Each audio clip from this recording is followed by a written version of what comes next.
Hi mamas, this is Tiffany with Postpartum Record. So today I wanted to share with you an important milestone that I just achieved, and that is the fact that my little man is 6 weeks old, which means that I recently went into my midwife's office to complete the 6-week postpartum visit. So I was on one of our daily walks today. Little man and I went on. We were, out there stretching our legs, taking in some fresh air, and I was thinking about a million different things, and I was reflecting back upon some of the conversation that I had with my midwife at the postpartum visit, and I was kind of thinking about it a little bit more, and I thought, what a great way to think about some of those things than to share them with you. And hopefully you will be a little bit better prepared for when you get ready to do your 6-week postpartum visit after you have your baby. I know some providers see their patients sooner than 6 weeks. Others see them a little bit later, but I think typically 6 weeks is the standard now.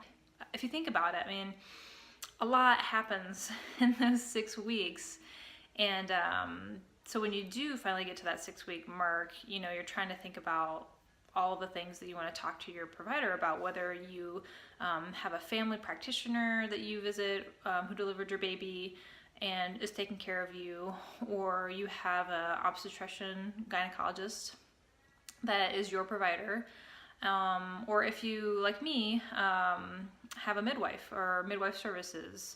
We're not talking about the pediatrician and the baby's health. We're talking about you, mama, and your health, and who is your provider who is looking out for you to make sure that you are getting all of the things that you need to help you heal and recover after having a child.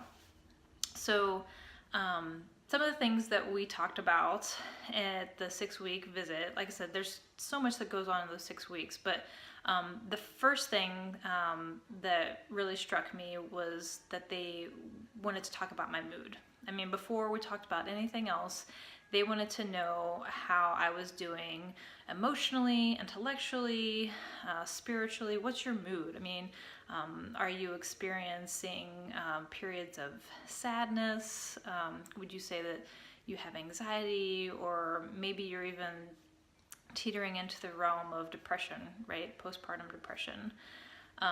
They're just generally wanting to make sure where you are at mentally, and how that might be affecting you and your ability to care for yourself and for your child.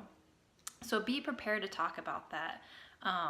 Don't be afraid. Don't shy away. Like I said, this provider, they are there for you. They want to make sure that you are healthy and, for the most part, happy, so that you can take the very best care of yourself, so that you can take the very best care of your child. The next thing that you need to be prepared for when you go in for your postpartum visit, for first-time moms, you might not realize this, and maybe for moms that have had kids prior to this, be prepared to have a physical examination. Yes, your legs will get strapped into the stirrups, and they will be examining you to make sure that everything internally is back to where it's supposed to be. You may also receive the infamous PAP examination, especially if you haven't had one recently. Or now I think they're starting to include HPV screenings like every so often. So if you haven't had one of those, I think within the past 3 to 5 years, they're going to want to take a sample and do a screening for that. So get prepared. Wear clothes that you can take off and on fairly easily, because I don't think you're going to be able to escape having that examination. And then lastly, one of the things that the health providers want to make sure they cover during that visit is birth control, family planning. Are you planning on having any more children? And so there are a variety of options. They might talk to you about the different contraceptive methods that you have available to you at this point. Obviously, you're not going to want to get pregnant right away after you've just had a baby. I mean, you're 6 weeks postpartum. Like, you're not thinking about having other babies. In fact, you're probably thinking, oh, ain't no way in hell I want my spouse to come anywhere near me at this point. Or not. Maybe you are. Maybe you're totally ready. Either way, that's something that they're going to cover during the visit, is to talk to you about what your options are. And like I said, you can talk to your provider. There's a variety of different methods out there, whether you're planning on using condoms, if you're in a heterosexual relationship, or if you want to use any form of birth control, whether it's a oral or an IUD or any other method where they inject the something into you, a device into you to kind of help regulate and deliver those hormones that will help prevent you from becoming pregnant again. Or if you are not, if you don't want to take anything and you want to do another sort of family planning methodology, that's totally fine as well. That's something that you want to discuss with your healthcare provider, but that's your choice. So yeah, those are kind of the big three, but here's the thing, mamas, maybe the key takeaway message, as I mentioned, so much happens in those first 6 weeks. Your body is healing, your mind is just trying to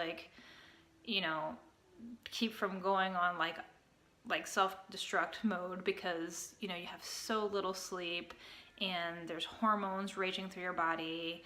And for some mamas, you might struggle with anxiety, sleep deprivation, the baby blues. That's a real thing, where your emotions are kind of at the surface and you might cry uncontrollably at the drop of a hat without any warning.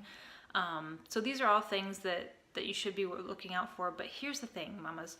If at any point during that first 6 weeks, before you visit your healthcare provider, call them. If you have anything at any time that seems that something's not right, I don't feel that this is right, call them, talk to them, schedule a visit. Like I said, that's their job, is to be there for you, to make sure that you're healthy and happy. So please don't hesitate to call them and talk to them about something, even if it's just calling and talking to a nurse who works with your healthcare provider to say, hey, this is something that I'm experiencing. Is this something that warrants me coming into the office to talk to somebody in person?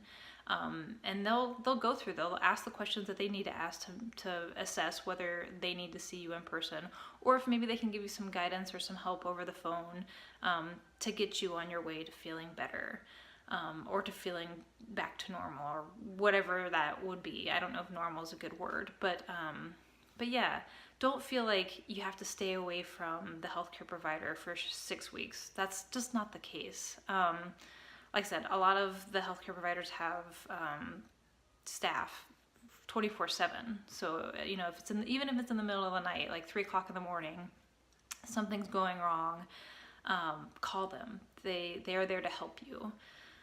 So that's it. That's kind of what I wanted to talk to you ladies about today, mamas. Just remember this: you are strong. You are amazing. You have a beautiful, tiny human being that you created. That's you. That was mostly you. Obviously, you needed somebody else there to help you conceive, but really, it was all you. You grew that baby and you cared for that baby internally until he or she was born, and now you have them to hold and to snuggle and to love and take care of now. But here's the thing, mamas, you gotta take care of yourself. That's the best thing you can do for your baby right now, is to take care of yourself. You are amazing. You're strong. Guess what? You are resilient, mamas. There's hope for you if you need it. But if not, just know there are resources out there for you in case you do. So until we see you next time, take care of yourselves, mamas. You can do this. I'll talk to you later. Bye.